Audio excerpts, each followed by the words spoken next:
Year 1967 में waste Bengal के अंदर दार्जिलिंग डिस्ट्रिक्ट थी। वहां पे सिलीगुड़ी एरिया के पास एक गांव था नक्सलबाड़ी। यहाँ मेनली संथल, ओराओन, मुंडा और राजबंसी ट्राइबल कम्युनिटी के लोग रहते थे और इनमें से करीब 40% लोग जमींदारों के यहाँ पे काम करते थे और जमींदार जो थे वो असली प्रॉफिट यहाँ से लेके जाते थे। तो ये जो पूरा नक्सलबाड़ी गांव था, इसके आउटर पे 3 पुलिस स्टेशन थे। एक नक्सलबाड़ी पुलिस स्टेशन था, दूसरा खरीबारी और तीसरा फंसी देवा। और इस नक्सलबाड़ी गांव में एक बिमल किसान नाम का एक ट्राइबल फार्मर रहता था और इस फार्मर की जो जमीन थी, इसके ऊपर ईश्वर टिर्के नाम का एक जमींदार था।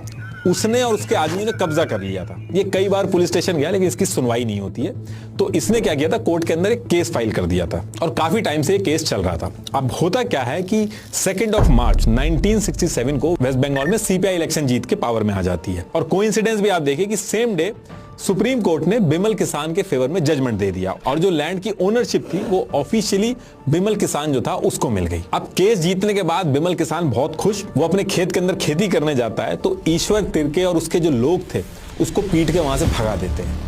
ये दोबारा से पुलिस स्टेशन पे जाता है लेकिन वहां पे भी इसकी कोई हेल्प नहीं होती है। अब इसी एरिया में सीपीआई का एक लोकल लीडर बहुत ही फेमस था, जंगाल संथल, और इसी एरिया के अंदर जो चारू मजूमदार जो अंडरग्राउंड थे, कानू सन्याल थे, वो भी इसी एरिया में एक्टिव थे। तो ये बिमल किसान इनके पास जाता है, अपनी सारी डिटेल्स बताता है और हेल्प मांगता है इनसे।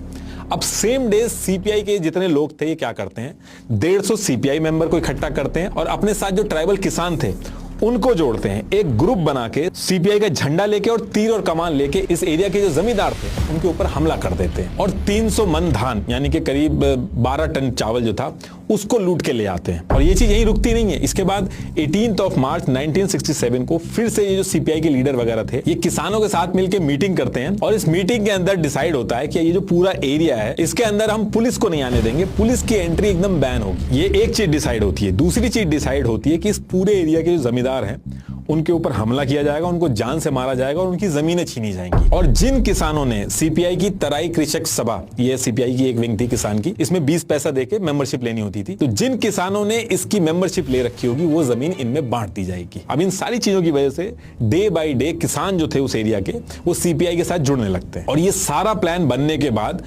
मार्च 1967 से मई 1967 यानी कि इन 3 महीनों में टोटल 100 हमले करते हैं ये लोग और कुल्हाड़ी, फरसे और दाव जैसे हथियारों से जमींदारों को मारते हैं और जो लैंड रिकॉर्ड वगैरह थे उनको जला देते हैं। और जो पुलिस थी वो अगर कार्रवाई करने गांव के अंदर घुसती थी तो उसको घुसने नहीं देते थे। लेकिन 23 मई 1967 को क्या होता है कि एक इंस्पेक्टर था सोनम वांगड़ी, ये नक्सलबाड़ी गांव में घुस जाता। अब जब ये घुसता है तो जनगल संथाल और जो ट्राइबल ग्रुप थे वो तीर कमान यानी कि बो एंड एरो से इंस्पेक्टर सोनम वांगड़ी के ऊपर तीर चला देते हैं। 2 तीर